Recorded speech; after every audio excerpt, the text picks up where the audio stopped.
لله فاطر السماوات والأرض جاعل الملائكة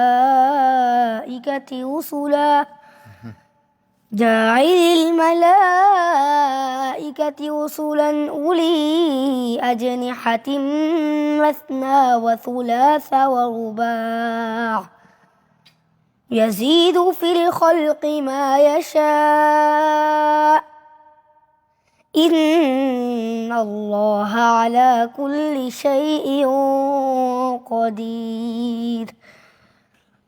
ما يفتح الله للناس من رحمة فلا ممسك لها وما يمسك فلا مرسل له من بعده وهو العزيز الحكيم.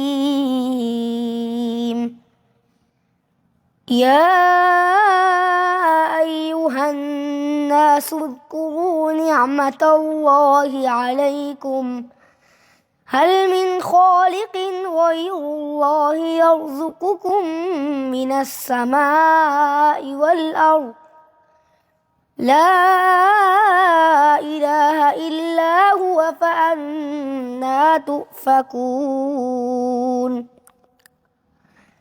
وإن يكذبوك فقد كذبت رسل من قبلك وإلى الله ترجع الأمور.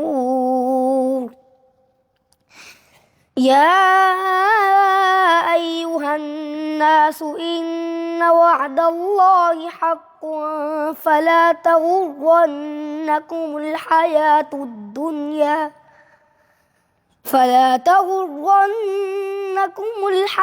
الدنيا ولا يغرنكم بالله الغرور. ما شاء الله، بارك الله فيك يا محمد من باكستان.